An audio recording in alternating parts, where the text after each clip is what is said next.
আম্মু আম্মু, কি হয়েছে মাইশা? তোমাকে কে পারমিশন দিয়েছে পাশের বাসা ভাড়া দিতে?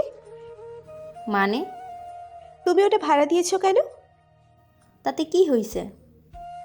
আমি এখন আবার বন্ধুদের এনে আড্ডা দিব কোথায়? আড্ডা দিতে হবে না, আর আড্ডা দিতে চাইলে কলেজে গিয়ে দিস। দেখো, মাথা গরম করবা না কিন্তু। যা যা, রাগ করে বসে থাক গিয়ে। আদর দিয়ে বাদর তৈরি করে ফেলেছি। ধ্যাত, কেমন লাগে এখন? রাগে লুচির মতো ফুলতে শুরু করছি এখন। কখন যে ফেটে গিয়ে বাড়িটাই আচমকা ফিনিশ করে দিই নিজেই বুঝতে পারছি না। কী দরকার ছিল পাশের ঘরটা ভাড়া দেওয়ার? অবসর সময়ে বান্ধবীদের ডেকে এনে পাশেরটাই আড্ডা দিতাম।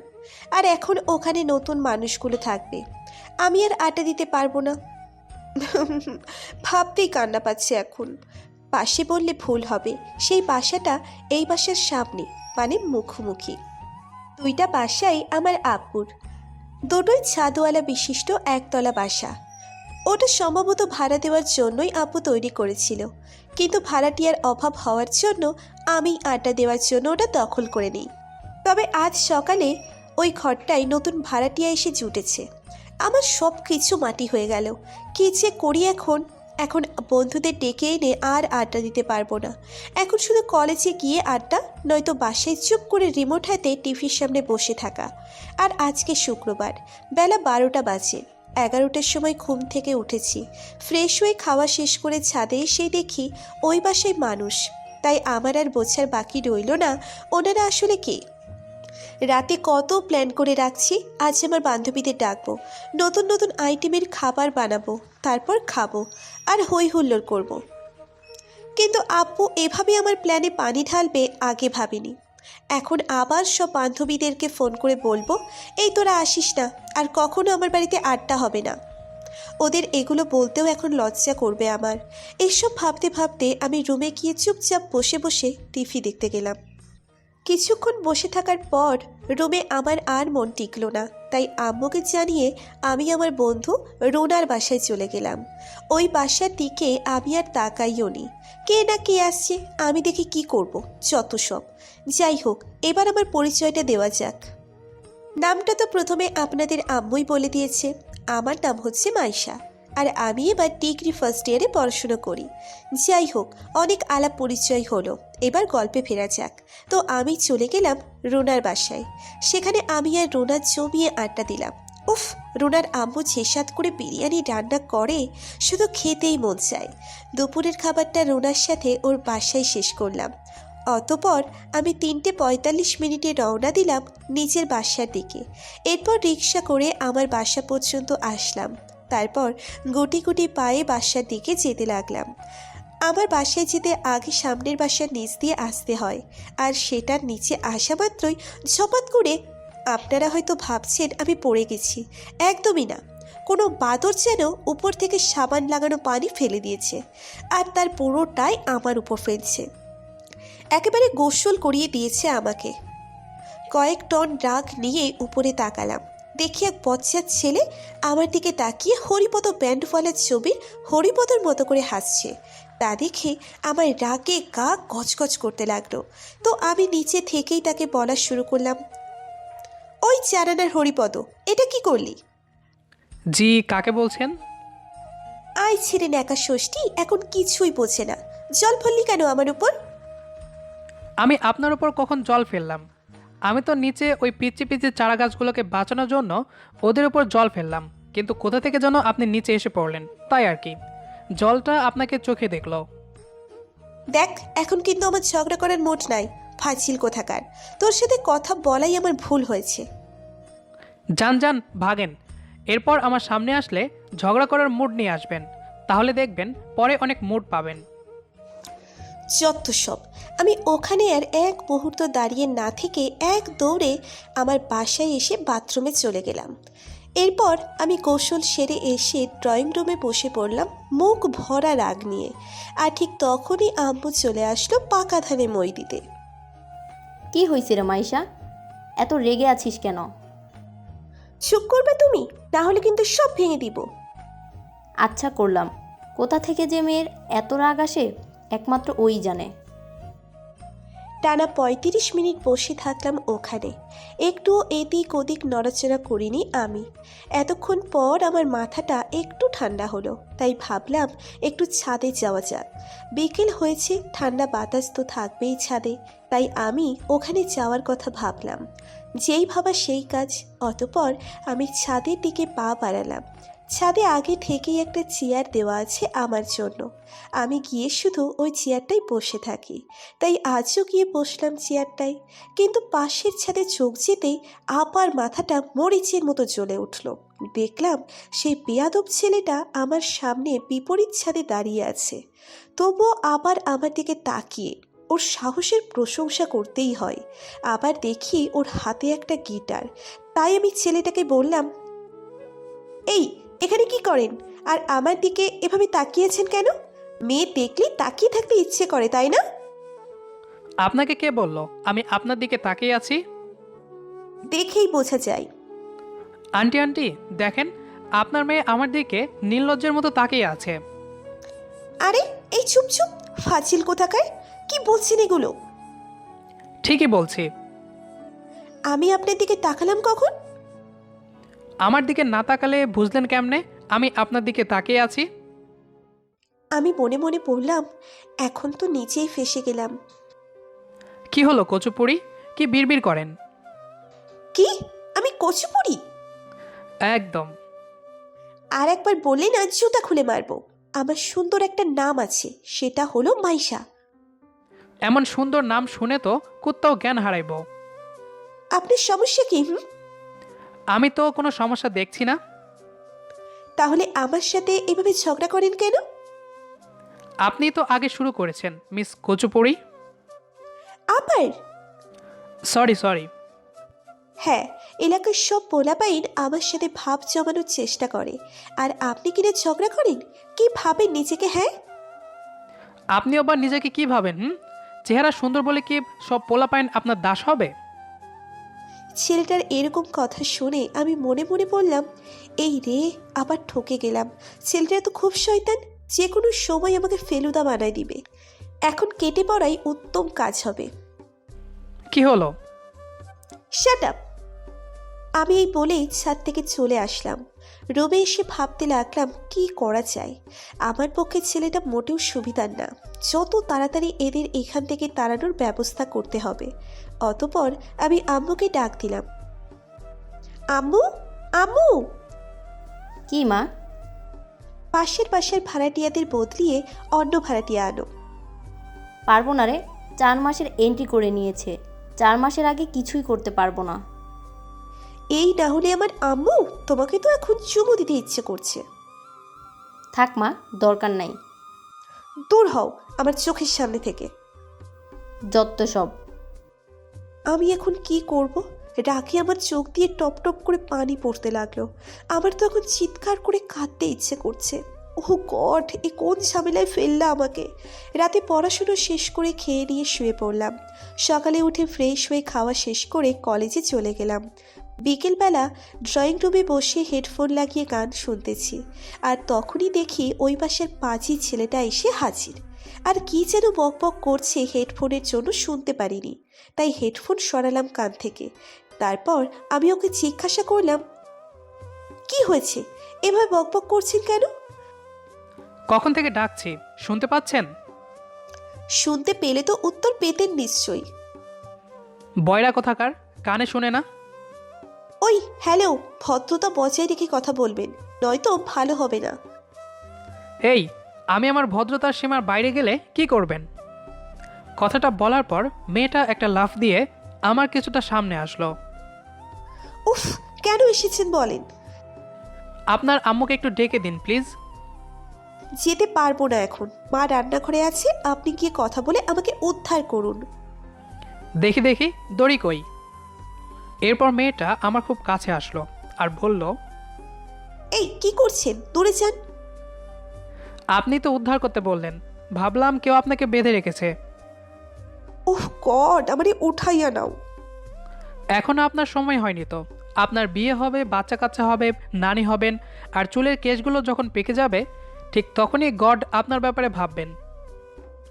উফ! আচ্ছা, আমি তাহলে দড়ি দিচ্ছি, দড়ি বেয়ে গডের কাছে চলে যান। ধ্যাত। এরপর আমি রুমে চলে এসে দরজা লাগিয়ে দিলাম আর ভাবতে লাগলাম, চেনা নাই জানা নাই হুট করে এসেই ঝগড়া শুরু করে দিয়েছে। এখন কেমন লাগে আপনারাই বলুন। আবার কিছুক্ষণ পর, মাইশা, কি আম্মু? দরজা খোল। অতপর আমি দরজা খুলে দিলাম আর বললাম, কি বলবে বলো। তোর ওই বাসার আন্টি তোকে যেতে বলছে, যা। আমি পারবো না। প্লিজ যা মা, অনেক বড় মুখ করে বলে আসছি, তুই যাবি ওনার কাছে। না করিস না প্লিজ। উফ, যাচ্ছি। আমি মনে মনে ভাবলাম, ওখানে যাওয়া মানে আবার সেই বাদরটার সামনে যাওয়া, তাই যেতে ইচ্ছে করছিল না, তবুও গেলাম। একটু সতর্ক হয়ে ধীরে ধীরে যেতে লাগলাম ওই বাসার ভিতর। গিয়ে দেখি আন্টি ড্রয়িং রুমে বসে আছে। আমি যাওয়া মাত্রই উনি বলতে শুরু করলেন, মাইশা আম্মু, আসো। দাঁড়িয়ে আছো কেন? এই তো আন্টি, আসছি। বসো। আপনি নাকি আমাকে ডেকেছেন? হ্যাঁ, পায়েস রান্না করেছি, খাবে? ওয়াও, আমার অনেক ফেভারিট, তাড়াতাড়ি দেন আন্টি। পায়েসের কথা শুনে আমার জিভে জল চলে আসলো। একটু বসো, আমি আনছি। কিছুক্ষণ পর এক প্লেট পায়েস এনে আমার সামনে দিল আর আমি ইচ্ছে মতো খেতে লাগলাম। আর একটু পরেই সবটুকু খেয়ে নিলাম। কিন্তু ওই বাঁদরটাকে তো দেখছি না, গেল কই? তুমি বসো আম্মু, আমি ছাদে কাপড় শুকাতে দিয়েছি, ওগুলো আনতে যাব। আচ্ছা আন্টি। অতপর আন্টি চলে গেল কাপড় আনতে আর আমি এক চেয়ারে বসে রইলাম। কিন্তু হঠাৎ কার যেন কান্নার ফোপানোর শব্দ শুনতে পেলাম। এই বাসায় এবার কাঁদছে কে? কেউ কাঁদার তো কথা নয়। তাই কান্নার আওয়াজ ধরে ভিতরের রুমের দিকে যেতে লাগলাম। তারপর ভেতরে এক রুমের দিকে উকি দিলাম। উকি দিয়ে দেখি বাদরটা বসে বসে কাঁদছে। আরে আজব, ওর অবস্থা দেখে আমার মাথা ঘুরতেছে। 5 মিনিট হলো না আমার সাথে ওড়াধরা ঝগড়া করলো, আর এখন এখানে বসে অসহায়ের মতো কাঁদছে। ব্যাপার কি? হঠাৎ কি হলো বাদরটার? এই রে, আমাকে দেখতে পেয়েছে আর ও অমনি এক নিমেষে চোখের জল মুছে স্বাভাবিক হয়ে গেল। আর আমি এক দৌড়ে ড্রয়িং রুমে এসে চেয়ারে বসে পড়লাম। আর তখনই আন্টি আসলো আর বলল, বলো মা। আচ্ছা আন্টি, আপনার ছেলের নাম কি? তানভীর। কোন ক্লাসে পড়ে? অনার্স সেকেন্ড ইয়ারে। ও, আমার অনেক সিনিয়র। আন্টিও কাঁদছে কেন? কই, কখন কাঁদছে? আন্টি, আমি লুকিয়ে দেখেছি ও কাঁদছে। হয়তো ভুল দেখেছো মা। না আন্টি, সত্যি, আপনি বিশ্বাস করুন আন্টি। আর ওর কান্নার আওয়াজও আমি শুনেছি, কিন্তু আমাকে দেখা মাত্রই ও স্বাভাবিক হয়ে গেল। ও, তোমার মনের ভুল হবে হয়তো। উফ আন্টি, আমি আসি এখন। এরপর ওখানে আমি আর এক মুহূর্ত সেখানে দাঁড়িয়ে না থেকে আমার রুমে চলে আসলাম। মনের ভুল হলেও এতটা ভুল হবে ভাবা যায় না। না, এখানে আর ভালো লাগছে না। ছাদে যাই একটু। ছাদে গিয়ে দেখি আবার ওই বাদরটা দাঁড়িয়ে আছে ওই ছাদে, কিন্তু বাদরটা আজ নিচের দিকে তাকিয়ে আছে। তাই আমি বললাম, এই যে শুনুন। কি? সত্যি বলবেন কিন্তু। ওকে। আপনি রুমে বসে কাঁদলেন কেন? আরে পাগল নাকি, আমি কাঁদতে যাব কোন দুঃখে? আমি দেখেছি আর শুনেছি আপনি কাঁদছেন। আগে জানতাম আপনার কানে সমস্যা, এখন দেখি চোখেও। কবে যে দেখবো আপনি পুরোটা একটা সমস্যা। এখন সেই দিনের অপেক্ষা। এই দেখুন, ফালতু কথা বলে আমাকে একদম রাগাবেন না কিন্তু, নয়তো ভালো হবে না। কি করবেন শুনি? গলায় টিপে দিব। আপনার হাতের চেয়ে আমার হাত অনেক বড়, আমি আগে নাগাল পাবো, তাই আমি আপনার গলা টিপে দেব। আপনি একটা কুত্তা, ফাজিল, বদমাইশ। একদম এগুলোই বলতে চাইছিলাম। আপনি সোজা কথার ছেলে না। ওয়েট, ছাদে কমলা গাছের চারা বুনেছিলাম, এখন কমলা ধরেছে, তাই ওই কয়েকটা কমলা ছিঁড়েই ওর দিকে ঢিল মারলাম। ওয়াও, কমলাগুলো দেখতে ভালো হলেও খেতে খুব বিশ্রী, একদম আপনার মতো। আমাকে বেশি রাগাবেন না কিন্তু। কি করবেন? আমি কিন্তু এবার কান্না করব। করেন।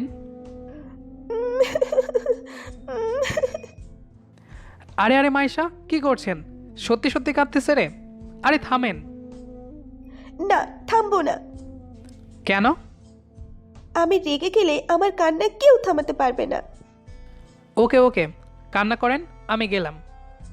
এই বলে ফিরে আসতেই কাপড় শুকাতে দেওয়া দড়ির মাঝে আটকে গিয়ে আমি ধপাস করে ছাদের ওপর পড়ে গেলাম। হাসলেন কেন? ব্যথা পাননি তো? না, এখনই তো আপনি কাঁদলেন, আবার এখনই দাঁত বের করে মজা নিচ্ছেন। আজব মেয়ে মানুষ। এই বলে তার কান্না নাকি কেউ থামাতে পারবে না, এখন নিজেই হেসে দাঁত ভাঙছে। যান মশাই, ঘরে গিয়ে পিছন সাইডে মালিশ করুন। ওকে, দেখতেছি কি করা যায়। এভাবে কেটে গেল 4 মাস। দুপুরবেলা রুমে বসে বসে ক্যাডবেরি খাচ্ছি আর ভাবছি আজকে কি নিয়ে ঝগড়া করব। আজকে আমাদের বাসার বিড়ালটা নিয়ে ওর সাথে একটা বড় ঝগড়া করব। দরকার হলে মারামারিও করব। তবুও আজ আমি জিতবই, জিতেই ছাড়ব। 4টে মাস কেটে গেলেও এই 4 মাসের এমন কোনো দিন নাই যে বাদরটা আমার সাথে ঝগড়া করেনি। প্রতিটা দিন আমার সাথে ঝগড়া করেছে, আমি এই ছাদ থেকে আর ও ওই ছাদ থেকে। কিন্তু দুঃখের বিষয় হলো আমি এখনও একদিনও বিজয়ী হতে পারলাম না ওর সাথে ঝগড়া করে। প্রতিবার আমিই হেরেছি আর রাগে কচকচ করতে করতে রুমে চলে আসছি। ঝগড়াটা এখন আমাদের নিত্যদিনের সঙ্গী হয়ে গেছে। ভালোই লাগে ঝগড়া করতে। এখন আমরা বন্ধু হয়ে গেছি, আপনি থেকে তুমিতে আসছি। এখন যদিও ঝগড়া লাগে না তেমন কোনো বিষয় নিয়ে, কিন্তু আমরা ইচ্ছে করেই কোনো এক বিষয় নিয়ে ঝগড়া করি, কারণ ঝগড়া করতে এখন ভালো লাগে। তাই ভুলবশত ঝগড়া না বাঁধলেও দুজনে জেনে শুনে ইচ্ছে করে ঝগড়া লাগাই, তারপর দুজনে ইচ্ছে মতো ঝগড়া করি। আর ঝগড়া শুরু হওয়ার কিছুক্ষণ পরই শুরু হয় ছুড়াছুড়ি। কিনে আনা ফলগুলো দিয়ে ছুড়াছুড়ি করি। এতে আমাদের ফল ওদের বাসায় যায় আর ওদের ফল আমাদের বাসায় আসে। আঙ্কেল এসে আমাদের ঝগড়া দেখতে পারে না, কারণ আঙ্কেল আসে রাতে। তাই তানভীরের আব্বু ছাড়া ফ্রিভাবে ঝগড়া করতে পারি দুজন দুই ছাদ থেকে। ওদের বাসায় এখন বেশি যায় না প্রয়োজন ছাড়া। যখন প্রয়োজন পড়ে তখন শুধু ওদের বাসায় যাই, তাছাড়া আর ভিতরে পা রাখি না। কথা বলা, ঝগড়া করা এগুলো শুধু দুজনের দুই ছাদের থেকেই হয়, ভেতরে যাওয়ার দরকারই পড়ে না। কয়েকদিন পর আজ রবিবার, কলেজ থেকে ফিরে এসে ফ্রেশ হয়ে খেতে বসলাম। খাওয়া শেষ হলে একটু বিশ্রাম নিলাম, তারপর চললাম ছাদে বাদরটার সাথে ঝগড়া করার জন্য। ছাদে গিয়ে অনেক সময় বসে রইলাম, কিন্তু বাদরটা আসলো না। আর অপেক্ষা না করতে পেরে ওকে ফোন দিলাম। ডাক দেওয়া যাবে না, তাহলে প্রবলেম হবে, সবাই অন্য কিছু ভাবতে পারে, তাই ফোন দিলাম। কিন্তু ফোন দিয়ে আজব হয়ে গেলাম, কারণ ওর ফোন বন্ধ বলছে। এমন তো কখনো হয়নি, কিন্তু আজ হলো কেন? বিষয়টা ভালোভাবে দেখার জন্য ওর বাসায় গেলাম, কিন্তু মেইন দরজায় বড় এক তালা ঝুলছে। ব্যাপার কি? গেল কই সব? হয়তো কোথাও গেছে, তাছাড়া তো এমন হওয়ার কথা নয়। রাত 10টা পর্যন্ত অপেক্ষা করলাম ওদের বাসার সামনে, কিন্তু ও আসলো না। কই যে গেছে বাদরটা? খুব টেনশন হচ্ছে ওর জন্য। আর দাঁড়িয়ে থাকতে না পেরে আমার রুমে চলে গেলাম। রুমে গিয়ে কিছুক্ষণ বসে থাকার পর কার যেন বাইরে উপস্থিতি টের পেলাম। হয়তো বাদরটা আসছে। উফ, এতক্ষণে দেহে প্রাণ পেলাম। এখন নিশ্চিন্তে ঘুমানো যাবে। আর কিছু না ভেবে আমি গভীর ঘুমিয়ে তলিয়ে গেলাম। রাত 3টে। কি যেন এক খারাপ স্বপ্ন দেখে হঠাৎ আমার ঘুমটা ভেঙে গেল, কিন্তু বিষয়টা তেমনভাবে না নিয়ে আবারও ঘুমিয়ে পড়লাম। নিয়ম মতো সকালে উঠে ফ্রেশ হয়ে খাওয়া দাওয়া করে কলেজে চলে গেলাম, কিন্তু রাস্তায় যাওয়ার সময় আন্টিকে দেখলাম কই যেন যাচ্ছে। কাছে ছিল না বলে জিজ্ঞেস করার উপায় পাইনি। দুপুরে কলেজ থেকে ফিরে আবার সেই কালকের অবস্থা হয়েছে। আজও কেউ বাসায় নেই। বাদরটাও ঝগড়া করতে আসলো না আজ। বাসায় তালা ঝুলছে। রাত 10:30। রুমে বসে বসে বাদরটার কথা ভাবছি। কই গেছে, কেমন আছে কিচ্ছু জানি না। আজ 2 দিন ধরে দেখিও না। বাইরে একটা শব্দ হলো। জানালা দিয়ে তাকিয়ে দেখি আন্টি ফিরছে, কিন্তু নিলয় সাথে নেই। হয়তো আন্টির আগে আগে ফিরছে। উফ, শান্তি পেলাম। তবুও মন কেমন যেন খচখচ করতেছে। আরও কয়েকটা দিন পর সকালবেলা আমি এখনও বিছানা ছাড়িনি। বিছানায় বসে বসে ভাবছি আজ আর কলেজে যাব না, আজ বাদরটার সাথে দেখা করেই ছাড়বো। আর আন্টির কাছে জানতে চাইবো আন্টি প্রতিদিন কই যায়। আমি আর পারছি না তানভীরকে না দেখতে পেরে। আমার পক্ষে ওকে না দেখতে পেরে থাকা সম্ভব না, মরে যাবো আমি ওকে ছাড়া। কয়েকটা দিন ধরে ওকে দেখছি না, পুরো পৃথিবী কেমন যেন অন্ধকার লাগছে। আমি নিজেও এখন বুঝতে পারছি না ওর প্রতি আমার কেমন ফিলিংস, কিন্তু এতটা বুঝতে পারছি ওকে আমি দেখবই, নয়তো আমি মরে যাব। ভালোবেসে ফেলছি বাদরটাকে এতদিনে, হয়তো আগে বুঝতে পারিনি, কিন্তু এখন ওর না থাকাটা আমাকে সেটা বুঝিয়ে দিচ্ছে। আসলে আমি ওকে কতটা মিস করছি আর কতটা ভালোবাসি। আমার কথা কি ওর একটুও মনে পড়ছে না? আমাকে কি ও ভালোবাসে না? ভালোবাসলে আমাকে ছেড়ে ও থাকতে পারতো? হয়তো আমার প্রতি ওর কোনো ফিলিংস নেই, তাই থাকতে পারছে, নয়তো পারতো না। এসব ভাবতে ভাবতে আমি ফ্রেশ হয়ে খাবার টেবিলে এসে দেখি আম্মু কোরআন শরীফ সামনে রেখে কার জন্য জানি দোয়া পড়তেছে। আর আপু তো কই যেন বেরিয়ে গেল একটু আগে। আমি কিছু বুঝলাম না, আম্মু তো এমন অসময়ে কখনো দোয়া পড়েনি, কিন্তু আজ কেন? কথাটা জিজ্ঞেস করতে যাব আর তখনই জানালা দিয়ে দেখি আন্টি বের হলো ঘর থেকে, হয়তো কোথাও যাবে। আজ আমাকে জানতেই হবে আমার তানভীর কোথায় আছে। অতঃপর আমি দৌড় দিলাম আন্টির কাছে আর বললাম, আন্টি কোথায় যাচ্ছেন? আর তানভীর কই? মানে কি হলো আন্টি, বলছেন না কেন? তানভীর কই? মারে, আজ ওর অপারেশন। মানে?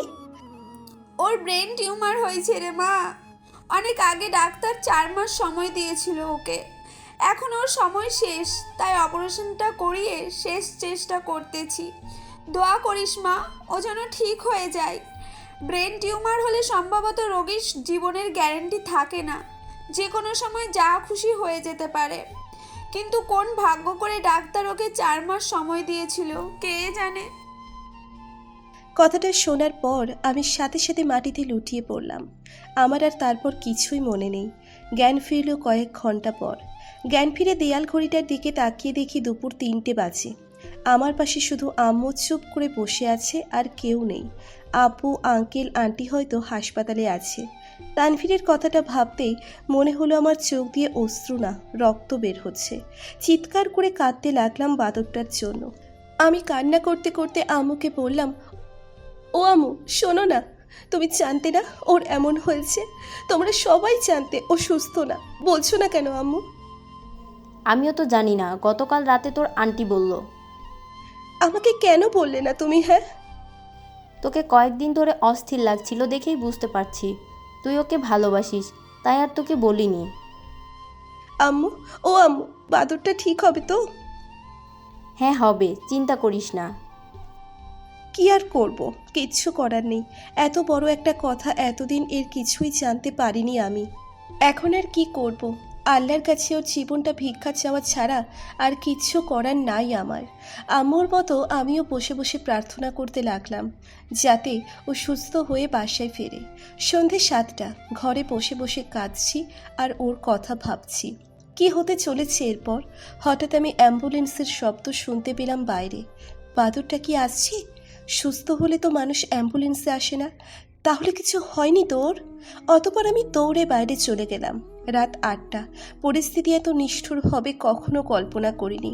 বাদরটা শুয়ে আছে আমার সামনে, সাদা কাফনের কাপড় গায়ে দিয়ে মৃতের খাটিয়ায়, আর আমি ওর সামনে বসে আছি এক ব্যর্থ ভালোবাসা না পাওয়া অভাগা মেয়ের মতো। হয়তো অপারেশন সাকসেসফুল হয়নি, তাই আজ ওকে অকালেই হারাতে হচ্ছে। আমার পাশে কাঁদছে আঙ্কেল, আন্টি, আরও অনেকে আছে।